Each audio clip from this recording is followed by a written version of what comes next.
More than 80 years after Adolf Hitler's rise to power, his figure remains shrouded in a thick fog of myths, rumors, and distortions. In this video, we'll dismantle some of the most persistent myths circulating about Hitler, ones that are repeated over and over again in dubious books, sensationalist documentaries, or social media. Some of these myths were fueled by Allied wartime propaganda. Others originated from fragmented testimonies, misinterpreted documents, or simply the desire to find supernatural explanations for his power and influence. But there are also myths that, while partly true, have been distorted or exaggerated to the point of losing their original meaning. That's why today we'll reveal the 15 most famous myths about Adolf Hitler and whether they're true or false.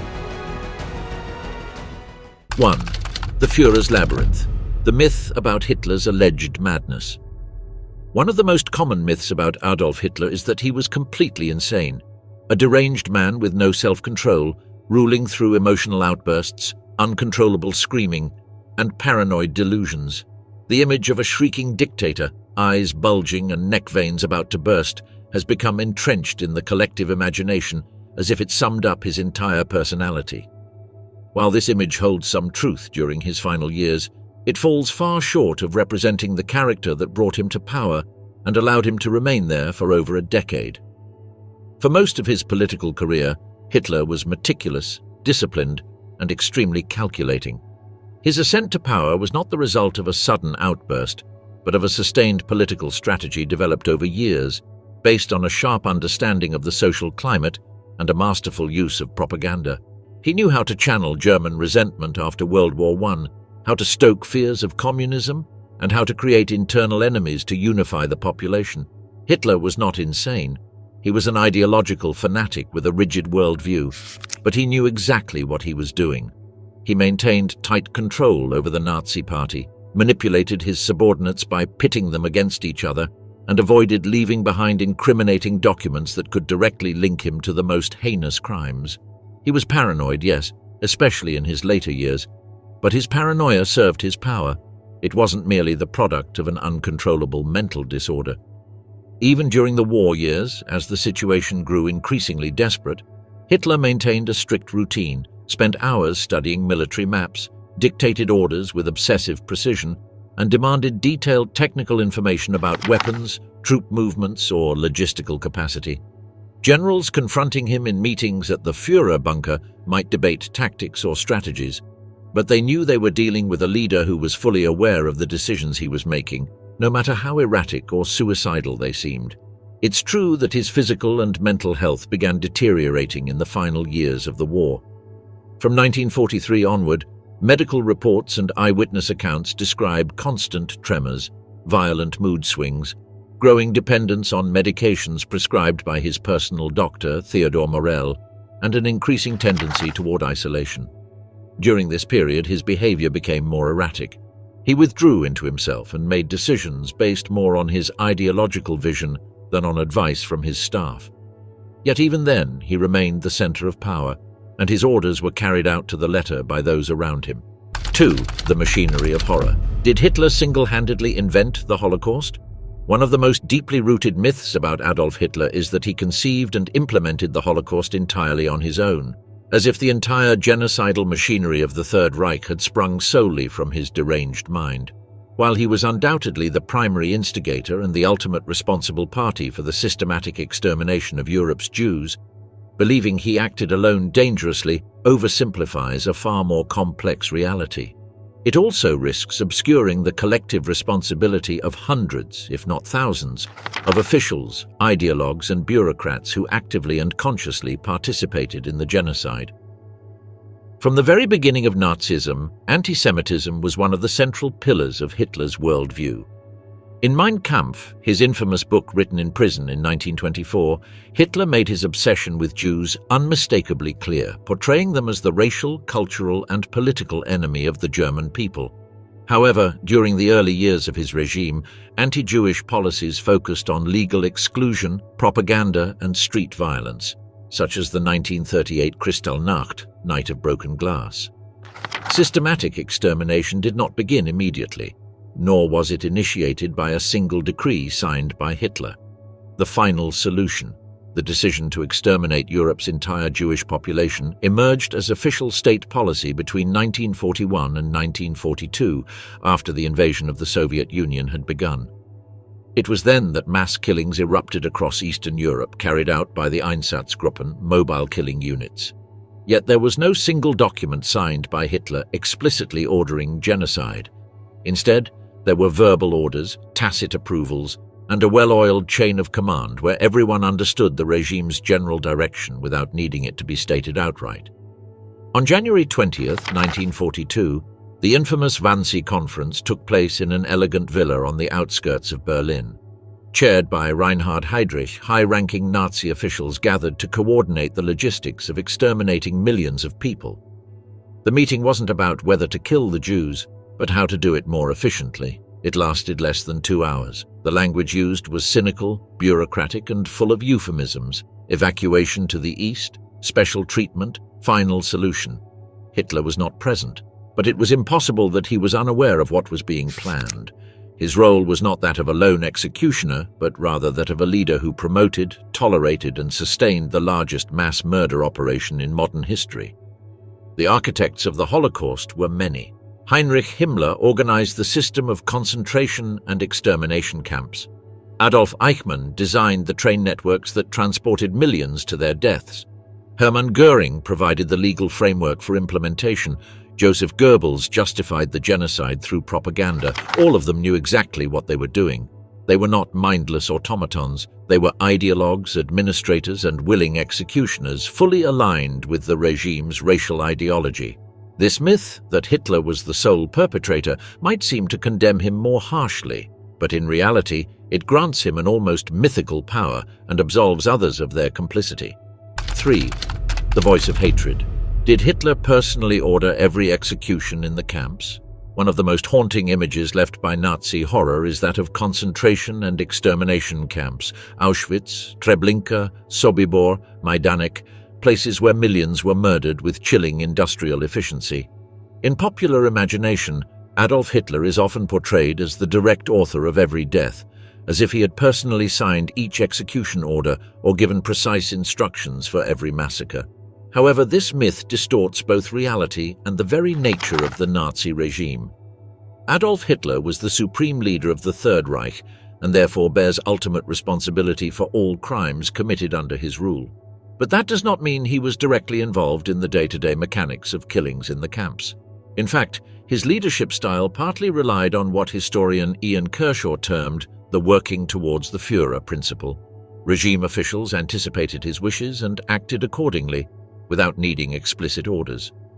This concept was later invoked after the war under the defense of following superior orders, but it also functioned as a controlled mechanism that allowed Hitler to maintain strategic distance, avoiding written records or direct involvement in the regime's most brutal acts.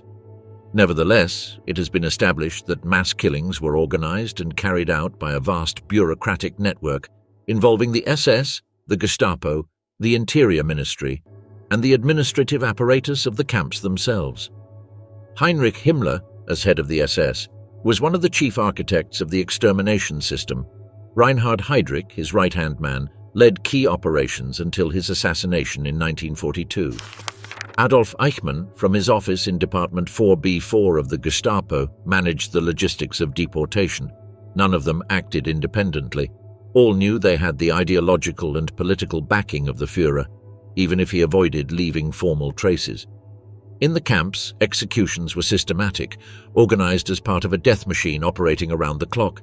Camp commanders like Rudolf Höss at Auschwitz received general directives from Berlin and implemented them with brutal efficiency.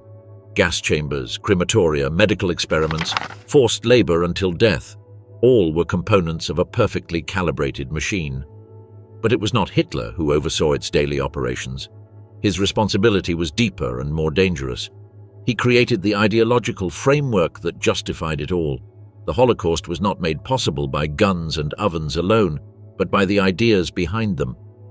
Hitler legitimized the extermination of millions by publicly stripping them of their humanity. He labeled Jews as parasites, the disease of the people, and agents of communism. His rhetoric, present in speeches, books, and decrees, transformed mass murder into a political and racial necessity. He did not need to sign every order, his general consent was enough. Moreover, in many cases, no written orders existed at all. Key instructions were delivered verbally during private meetings or informal conversations, then translated into concrete actions by the bureaucrats of extermination. This ambiguity shielded Hitler from direct legal accountability, even though the entire apparatus operated with his implicit approval. 4. Axis shift. Hitler was not a communist before becoming a Nazi. The claim that Adolf Hitler was once a communist has circulated persistently in certain media outlets and ideological discourses, as if the leader of the Third Reich had a red past before becoming the arch-enemy of Bolshevism. This idea is not only false, but entirely incompatible with Hitler's personal, ideological, and political trajectory from the very beginning of his public life. The confusion arises partly from the political chaos of interwar Germany and a lack of understanding about the distinctions between extremist movements. The truth, however, is clear. Hitler was never a communist, nor was he a socialist in the Marxist sense of the term. From the end of World War I onward, he displayed a deep hatred toward communists, whom he blamed, alongside Jews, for Germany's defeat in 1918 and the supposed moral and economic collapse of the nation. To him, Marxism was a Jewish tool designed to destroy nations from within. His contempt was not merely ideological, it was visceral. After the war, as Germany teetered between revolution and counter-revolution, Hitler joined a small group of ultranationalists in Munich. In 1919, he was hired as an army agent to infiltrate and spy on workers' movements. It was in this role that he first encountered the German Workers' Party, DAP. Far from being drawn to Marxism, what he found in this group was exactly what he was looking for: extreme nationalism, anti-Semitism, and a rhetorical use of socialist language, yet fundamentally opposed to international communism. This small party became the seed of National Socialism. Hitler quickly emerged as its central figure, renamed it the National Socialist German Workers' Party, NSDAP, and began constructing an ideology that fused hatred of Jews with disdain for both communists and liberals alike. Although the word socialist was included in the name, National Socialism had nothing to do with class struggle, collective ownership, or the dictatorship of the proletariat. It was instead a blend of ethnic nationalism, authoritarianism, and social Darwinism. Throughout the 1920s, violent clashes between Nazis and communists on German streets were frequent and bloody. The Nazi paramilitary SA, stormtroopers, fought brutally with members of the German Communist Party, KPD, amid a climate of total polarization. Hitler saw communists not just as political opponents, but as a real threat of a revolution akin to Russia's in 1917, one that had to be crushed mercilessly. The myth of his supposed communist past is also fueled by a misinterpreted fact.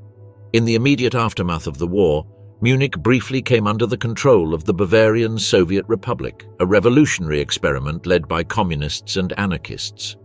Hitler was in the city at the time, like many demobilized soldiers, but he did not participate in the uprising. On the contrary, his role as an army informant quickly positioned him on the side of anti-revolutionary nationalists. Throughout his career, Hitler made anti-communism a cornerstone of his propaganda. The 1941 invasion of the Soviet Union was not merely a military strategy, it was an ideological crusade, the destruction of the Judeo-Bolshevik enemy. In Hitler's worldview, a strong Germany could not exist as long as communism remained alive. 5. Half courage. The myth about Hitler's genital illness. Among all the personal myths surrounding Adolf Hitler, few have been as persistent and as strikingly scatological as the claim that he had only one testicle.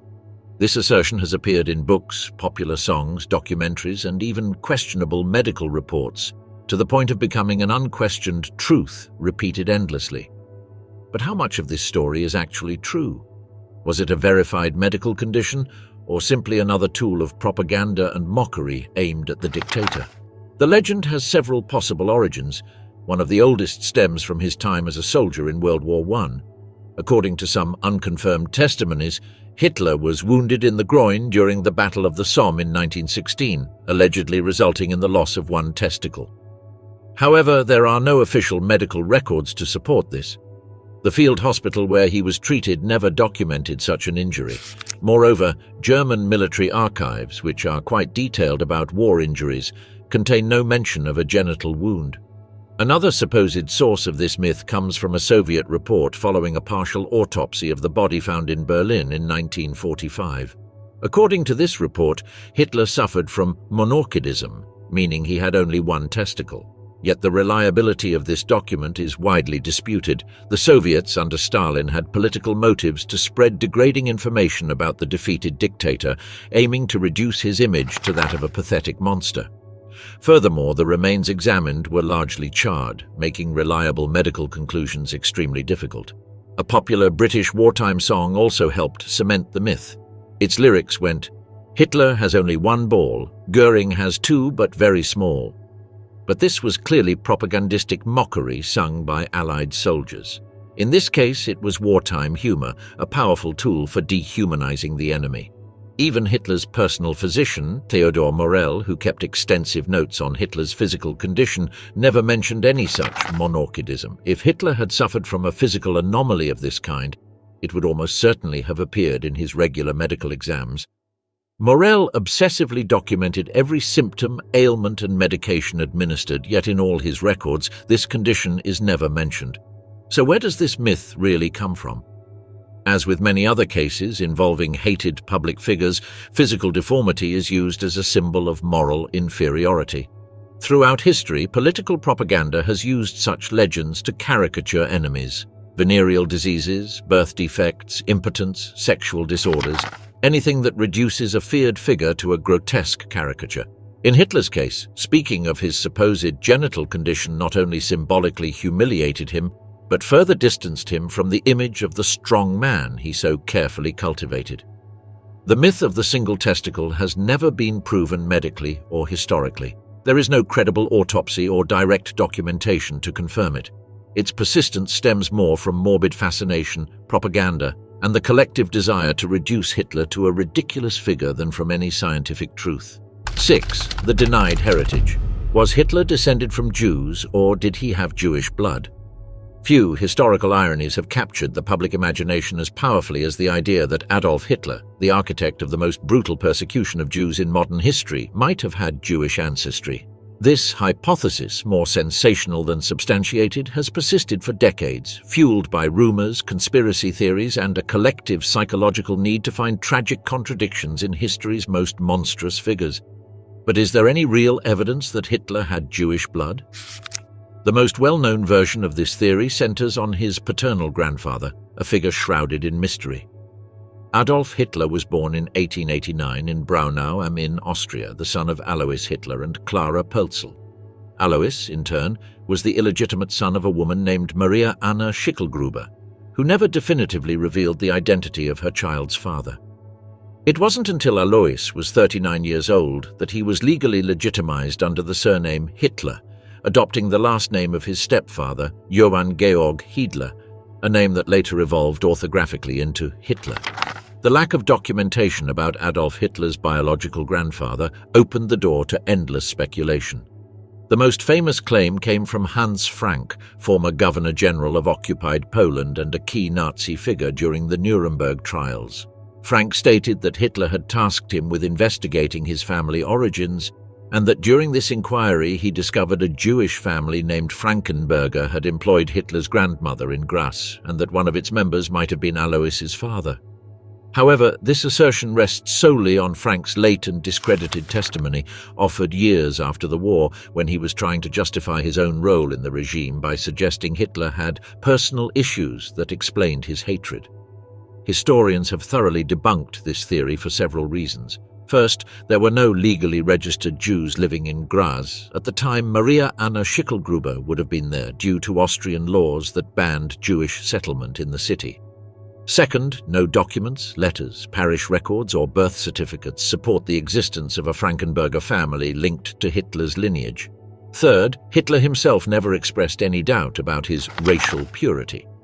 On the contrary, he was obsessed with proving his Aryan roots.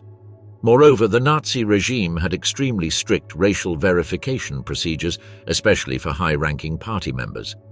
Hitler required NSDAP officials to submit genealogical certificates proving Aryan ancestry back to their grandparents.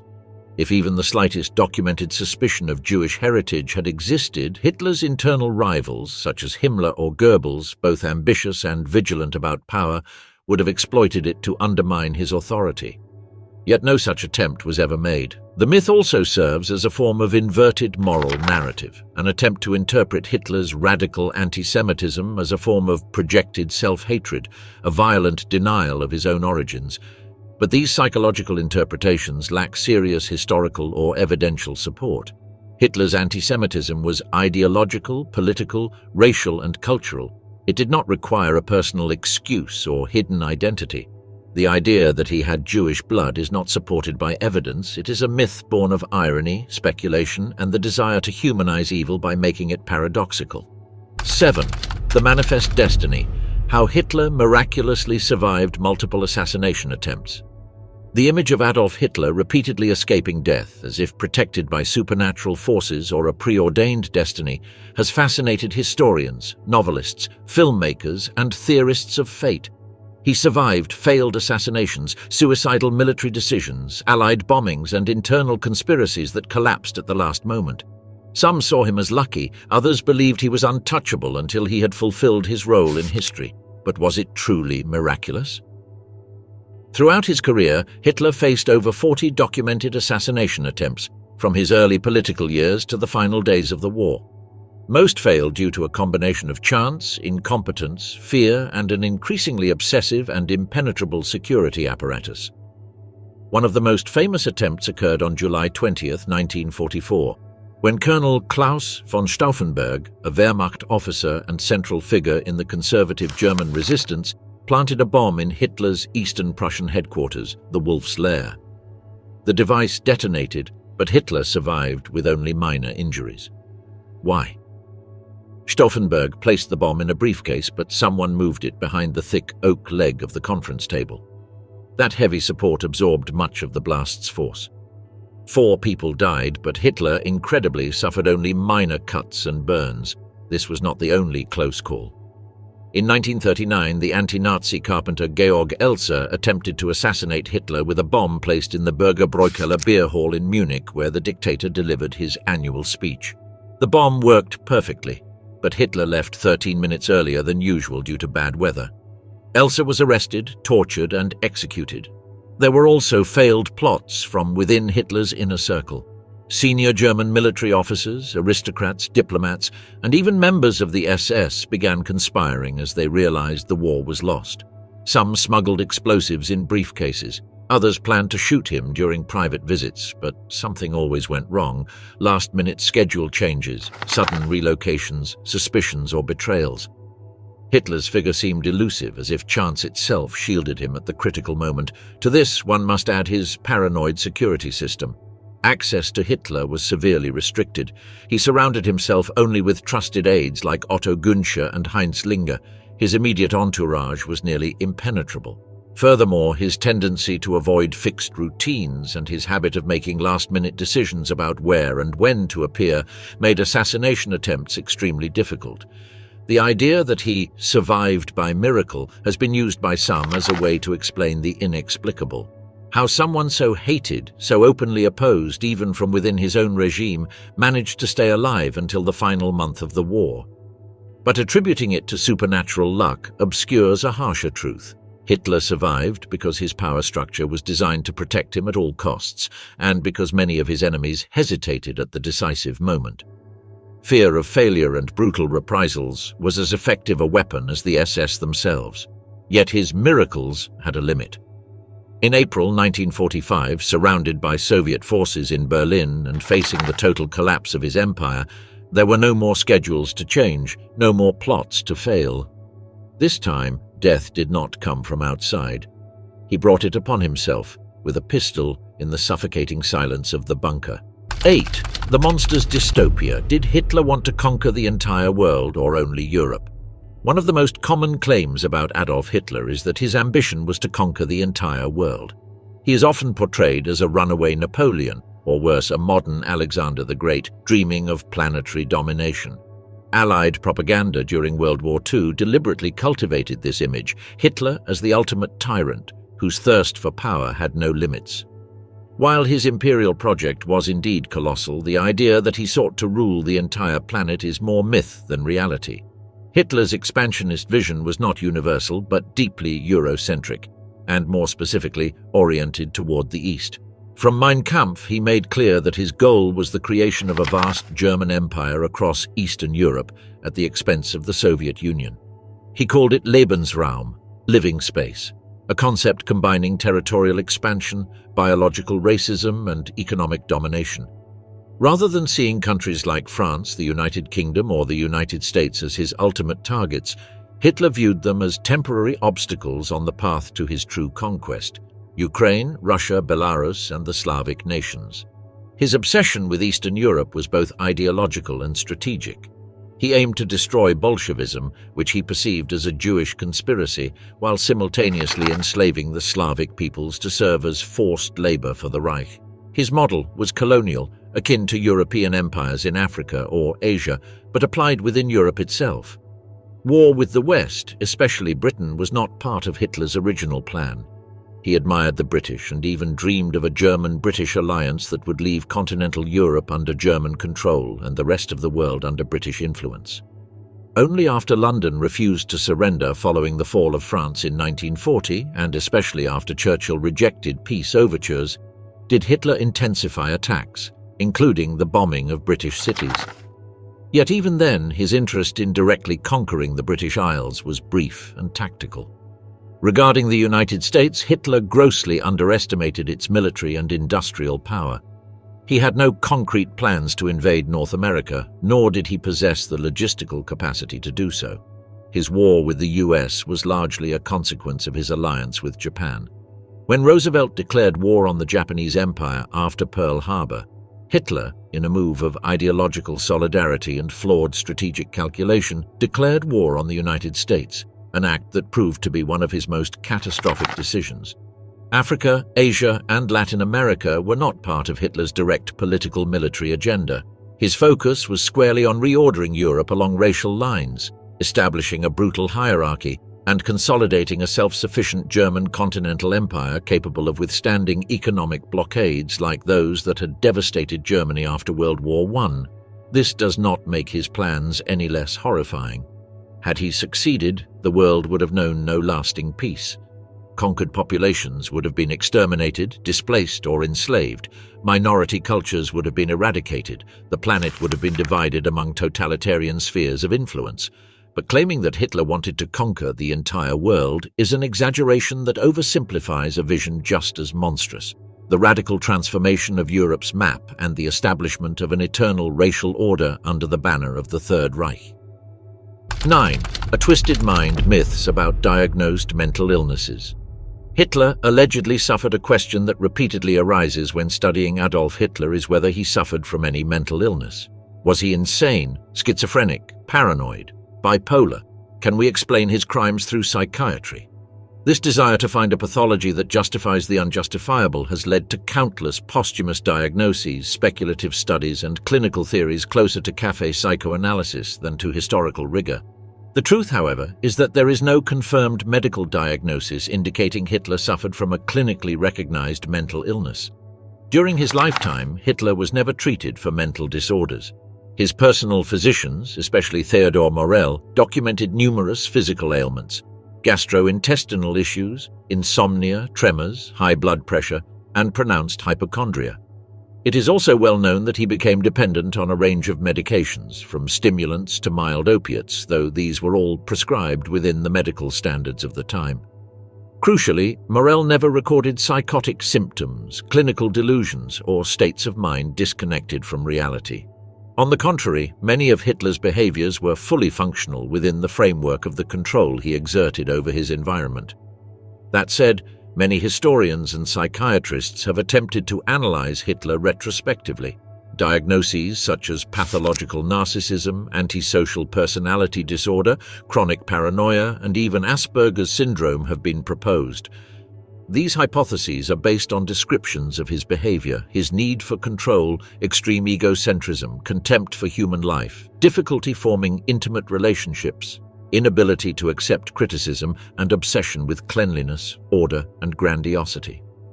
Yet none of these traits on their own constitute a clinical mental illness in the strict medical sense. One thing is clear: Hitler was not a deranged man lost in a fantasy world. He was an extremely rational leader within his ideological framework, capable of delivering complex speeches, planning political and military strategies, manipulating masses with precision, and making cold, calculated decisions. His anti-Semitism was not an incoherent delusion, but a systematic ideology. His violence was not blind impulse, but a political tool. In fact, part of his danger lies precisely in this: he did not need to be crazy to be monstrous. Reducing him to a mental disorder risks turning his history into a biological anomaly, when in reality he was the product of a specific era, society, and political culture that made him possible.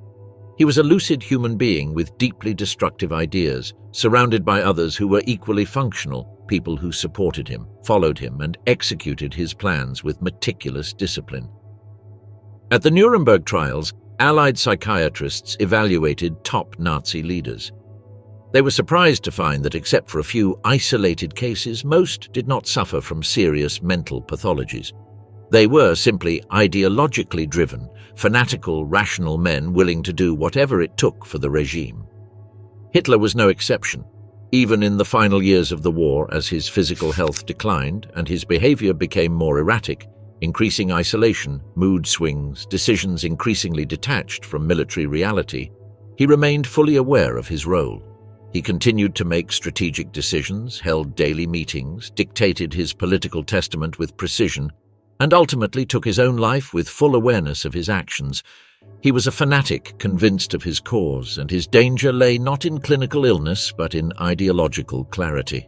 10. Forbidden desires, suspicions about Hitler's alleged homosexuality. The myth that Adolf Hitler was homosexual has been repeated numerous times, from sensationalist publications to alternative documentaries. Some present it as a well-kept secret of the Third Reich, others as a hypocritical perversion hidden behind the mask of an ultra-conservative dictator. Yet, when historical sources are examined seriously, it becomes clear that this claim lacks solid evidence and largely stems from propaganda, speculation, or the desire to expose moral contradictions in the leader of Nazism. During World War II, one of the tools used by the Allies to morally weaken the enemy was propaganda. Among the most effective accusations was that of homosexuality, in an era when homosexuality was criminalized and socially condemned. Suggesting that Hitler had relationships with men was an effective way to ridicule him and undermine his image. It was in this context that many of the earliest versions of this theory originated. It is true that some prominent Nazi leaders, such as Ernst Röhm, the legendary head of the SA, were openly homosexual or at least maintained relationships with men. Röhm was a powerful figure in the early years of the regime, and his orientation was known within the party. But Hitler did not share this trait. In fact, when the SA became a political threat, it was Hitler himself who ordered Röhm's purge during the infamous Night of the Long Knives in 1934. This purge was publicly justified in part by the immorality of its members, allowing Hitler to position himself as a restorer of moral order. There are also rumors about Hitler's supposed private life during his youth in Vienna or in the trenches of World War I. Some claims suggest he may have had relationships with other men during these years. However, such accounts come from unreliable sources, often recorded decades after the events, and have never been historically verified. There are no diaries, letters, or direct testimonies that definitively prove Hitler engaged in homosexual relationships. On the contrary, there is documented evidence of his relationships with women. The most well-known was Eva Braun, his companion for over a decade, whom he married in the final days of his life in the Berlin bunker. He also had a deeply emotional relationship with Geli Raubal, his niece, whose tragic suicide in 1931 profoundly affected him. Other fleeting relationships have been attributed to him, such as with actress Renate Müller and other women in his inner circle. Some historians have attempted to interpret Hitler's sexuality through a more complex psychological lens, describing him as asexual, repressed, or possessing sadistic tendencies based on vague testimonies or interpretations of his behavior. But in all cases, these remain hypotheses, speculative interpretations without empirical confirmation. There are no medical records, private letters, or confessions that prove homosexual inclinations, let alone an active hidden life in that regard. The insistence on attributing a secret homosexuality to Hitler often reflects more of a desire for scandal than a commitment to historical truth. Moreover, portraying homosexuality as a shameful secret that explains his cruelty is itself a form of prejudice. There is no conclusive evidence that Adolf Hitler was homosexual. The available evidence instead points to a largely emotionally detached heterosexual life, marked by control, emotional distance, and an obsession with power, not a clearly defined or active sexuality. 11. Power by force. Did Adolf Hitler never win an election? A frequently repeated claim is that Adolf Hitler never won an election, and that he rose to power solely through force, chaos, or manipulation. While this idea contains elements of truth, such as the Nazis' use of political violence and propaganda as tools to gain influence, it overlooks an uncomfortable and deeply revealing fact. Hitler did win elections, or at least enough of them to legally attain power in a fragile democracy, and in many ways this reality is far more disturbing than any coup d'etat. In 1932, Germany was in deep crisis. Mass unemployment, hyperinflation, widespread discontent, and a parliamentary system unable to form stable majorities. It was in this context that the National Socialist German Workers' Party, NSDAP, led by Hitler, presented itself as a radical alternative to the existing system. With a nationalist, anti-communist, anti-establishment, and emotionally charged message, the Nazis successfully tapped into the fears and frustrations of millions of Germans. In the presidential elections of March and April 1932, Hitler ran directly against Field Marshal Paul von Hindenburg. Although he lost, it is crucial to note that he secured 36.8% of the vote in the second round, demonstrating that his figure had massive popular support. Just months later, in the July 1932 parliamentary elections, the NSDAP became the most voted party in Germany, winning over 13 million votes and 230 seats in the Reichstag. While it never achieved an absolute majority, no other party came close in terms of electoral support. After months of political instability, pressure from industrial elites, and behind-the-scenes negotiations, President Hindenburg finally agreed to appoint Hitler as Chancellor of Germany on January 30, 1933, within the bounds of constitutional legality. This was not a violent imposition or a rebellion. It was the result of political deals, miscalculations by conservative elites, and significant popular support. The prevailing belief was that Hitler could be controlled from within the government, a fatal error. Once in power, Hitler quickly used all state resources to destroy democracy from within. Just 1 month later, after the Reichstag fire, whose authorship remains debated to this day, the Reichstag fire decree was passed, suspending civil liberties and enabling arbitrary arrests. A few days after that, in the March 1933 elections, the Nazis did not win an outright majority, but gained enough seats to consolidate control when allied with right-wing parties. The final step came on March 23, 1933, with the passage of the Enabling Act, Ermächtigungsgesetz, which granted the Chancellor full legislative powers for 4 years.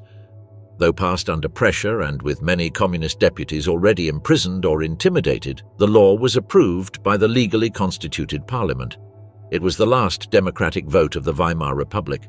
From that point on, the Nazi regime systematically dismantled democratic institutions, opposition parties were banned, trade unions outlawed, and Germany was transformed into a totalitarian state. Hitler did not seize power through a single violent coup, but through a combination of electoral success, legal maneuvering, and the erosion of democratic norms. That is precisely what makes his rise so chilling. It was not the end of democracy in a single moment, but its slow, legal, and terrifyingly plausible collapse. 12. Escape to the ends of the earth, the theory that Hitler survived the war and fled to Argentina. Of all the myths surrounding Adolf Hitler, perhaps none has captured the public imagination more than the theory that he did not die in Berlin in April 1945, but instead escaped and spent the rest of his life hidden in a remote corner of the world, especially in South America. The idea that the most wanted man on earth evaded the Allies, fled the burning bunker, and settled in Argentina has inspired countless books, documentaries, and even declassified FBI files. Yet the available historical, forensic, and testimonial evidence indicates almost beyond doubt that Hitler died in his bunker on April 30, 1945. The escape theory thrives partly on the chaos of the Third Reich's final days. Berlin was under siege by the Red Army, communications were in disarray, and official confirmation of Hitler's death was delayed. This uncertainty gave rise to rumors and speculation. Moreover, the Soviets, who reached the bunker first, initially concealed the remains they found and circulated contradictory reports, further fueling suspicion. Over the years, various versions of the escape myth have emerged: that Hitler fled in a U-boat to Argentina's Patagonia, possibly with Eva Braun, that he lived in Paraguay, Brazil, or even Antarctica. These stories rely on alleged eyewitness accounts, dubious documents, or vague physical resemblances to elderly men photographed decades later. None of this evidence has withstood rigorous scrutiny. The historical truth, by contrast, is well documented. On April 30, 1945, Adolf Hitler died by suicide in the Führerbunker in Berlin alongside Eva Braun. She ingested cyanide. He shot himself in the temple. Their bodies were partially burned on Hitler's orders and later discovered by Soviet troops. A Soviet autopsy, though initially kept secret, identified the remains using dental records provided by Hitler's personal dentist and his assistant, Käthe Häusermann, who was detained and interrogated in the USSR for years. In 2000, a German forensic team gained access to Soviet archives and confirmed that the dental remains preserved in Moscow belonged to Hitler, matching X-rays taken during his lifetime. In 2018, a new study, led by French researchers, conducted with Russian permission, re-examined the remains and confirmed beyond doubt that the teeth were Hitler's. The skull fragment, also held by Russia, could not be definitively identified due to fragmentation, but the dental evidence was conclusive. The escape theories remain appealing, particularly because they depict a frail, aged Hitler in hiding, defeated in silence, and because they suggest justice was never fully served. They also reflect a symbolic need to deny the monster the control of his own death, the privilege of choosing suicide before capture. But that was precisely his end. He died surrounded by ruins, betrayal, and despair, faithful to his ideology until the very last moment. Stories of his escape are modern mythology, compelling, dramatic, but false. 13. A happy world. How true is the claim that Hitler took hallucinogenic drugs daily? In recent years, documentaries, popular science books, and viral articles have popularized the idea that Adolf Hitler was an uncontrolled drug addict who consumed hallucinogens daily, and that many of his most irrational or reckless decisions resulted from chemical deterioration of his brain. The image promoted is that of a high, paranoid dictator, fueled by psychedelic cocktails as the Third Reich collapsed. While this view contains some factual elements, it greatly exaggerates the reality and distorts our historical understanding of the Nazi phenomenon. It is true that Hitler took a wide variety of medications. His personal physician, Dr. Theodor Morell, administered him a daily regimen of substances ranging from vitamins and laxatives to mild opioids, hormones, barbiturates, and stimulants, such as low-dose methamphetamine, particularly Pervitin, and even animal tissue extracts. These treatments were part of an unorthodox but not necessarily illegal medical practice at the time.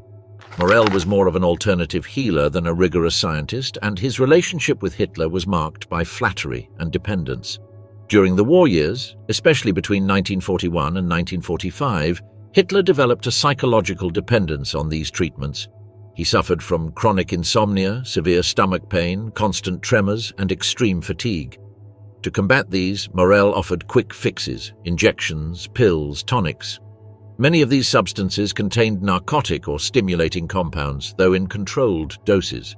This was not recreational drug use, but a form of functional self-medication. Hitler did not use drugs to escape reality, but to keep functioning within it. The claim that he consumed hallucinogens like LSD, peyote, or psychedelic mushrooms has no historical basis. These substances were not commonly available in Nazi Germany and do not appear in any medical records. The confusion arises from imprecise generalization, conflating the use of strong pharmaceuticals, such as opioids or amphetamines, with hallucinogens, despite their very different effects. There is no evidence that Hitler hallucinated, lost touch with reality due to intoxication, or made major decisions while in a delirious state. There are records of his physical and mental deterioration in the war's final years. Witnesses like Albert Speer, Heinz Linger, and Otto Günscher describe a weakened, hunched, trembling Hitler prone to sudden outbursts of rage and emotional detachment. However, these symptoms are better explained by prolonged stress, political pressure, the regime's collapse, and the Führer's increasing isolation in a world of military fantasies, rather than by a wild addiction to illegal drugs. It should also be noted that drug use was more common in Nazi Germany than often assumed. The German military distributed Pervitin, a form of methamphetamine, to soldiers to maintain alertness during combat, especially during the Blitzkrieg. But this does not mean the entire army was high in the modern sense. At the time, the medical use of stimulants was not seen as problematic, but as a performance-enhancing tool. In this context, Hitler was part of a culture that prioritized performance over health. In short, Hitler did not take hallucinogens. He was not tripping while making strategic decisions. He relied on a cocktail of powerful medications prescribed by a controversial doctor, driven by declining health and the demands of war. While his regimen may seem extreme today, it reflected the medical norms and militarized mindset of his time, not a psychedelic descent into madness. 14.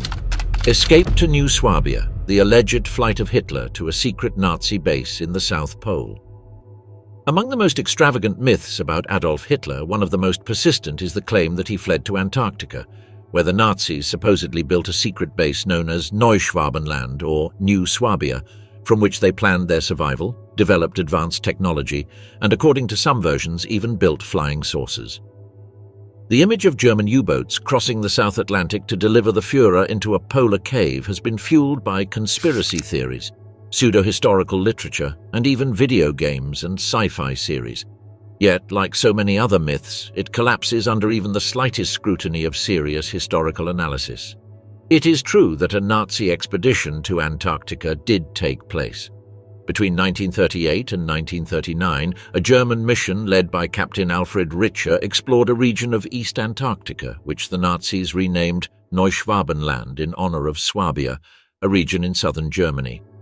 The expedition's primary goals were strategic and economic, to identify areas suitable for whaling stations, as whale oil was a crucial resource for industrial fat production. The team conducted aerial surveys, mapped the territory, and dropped swastika-marked flags by parachute to symbolically claim the land. However, no military base was constructed, nor were any permanent installations established. The expedition returned before the outbreak of World War II, and there is no credible evidence that the Nazis ever returned to the region during the war. There are no official documents, logistical records, or later satellite imagery indicating the existence of an underground base, secret laboratory, or, least of all, a Führer refuge. The myth of Hitler in Antarctica gained traction after the war, particularly around Operation High Jump, 1946 to 1947, a large-scale U.S. military expedition to Antarctica led by Admiral Richard E. Byrd. Although officially a scientific and logistical mission, the operation involved over 4,000 personnel, warships, and aircraft. Its size sparked wild speculation. Some claimed Byrd was sent to destroy a secret Nazi base. Others insisted he encountered UFOs or fought off a hidden enemy force. None of these claims have ever been substantiated. Another element feeding the legend is the mystery surrounding several German U-boats that surrendered months after the war ended in South America. Notably, U-530 and U-977 arrived in Argentine ports in July and August 1945, raising suspicions of a coordinated escape for high-ranking Nazis. However, post-war investigations confirmed that these submarines carried no important passengers or unusual cargo. Their crews had deserted and sought asylum. No evidence links them to Hitler or any Antarctic operation. Antarctica is one of the most inhospitable places on Earth. Extreme cold, total isolation, lack of infrastructure, and the impossibility of sustaining long-term logistics make it unthinkable that a sick, aging man like Hitler could have survived there in secret for years. There are no forensic remains, no reliable testimonies, and no declassified documents supporting this theory. It is pure fantasy, born from Cold War paranoia, science fiction, and the human desire to believe in hidden truths. 15. The power of the hidden. Was Hitler truly obsessed with the occult? Of all the myths surrounding Adolf Hitler, the idea of his supposed obsession with the occult is one of the most captivating for popular culture. Films, novels, and documentaries have portrayed the Führer as a mystical leader obsessed with sacred relics, ancient runes, arcane rituals, and supernatural powers.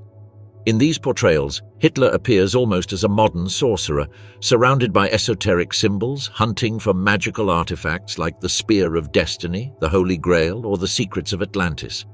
While this image is not entirely fictional, it is vastly exaggerated and deeply misunderstood. The truth is, Hitler was not an occultist. He did not practice magic, belonged to no secret societies, and never conducted esoteric rituals on his own initiative. His worldview, though fanatical, was political, racial, and pragmatic, not mystical. He was not seeking supernatural power. He was building a totalitarian empire based on ideology and terror. That said, the Nazi regime was not entirely disconnected from symbolism and myth. Within Hitler's inner circle, certain figures were deeply fascinated by the esoteric. The most prominent was Heinrich Himmler, head of the SS. Himmler saw the SS as a neo-pagan knightly order. He believed in reincarnation, the spiritual superiority of Nordic peoples, and funded pseudo-scientific expeditions to Tibet in search of the original Aryan race. He transformed Wuelsburg Castle into a ceremonial center, complete with a circular hall designed for symbolic rituals. He collected runes, studied Germanic mythology, and promoted a distorted version of ancient Germanic traditions. Hitler, however, openly mocked Himmler's mystical obsessions.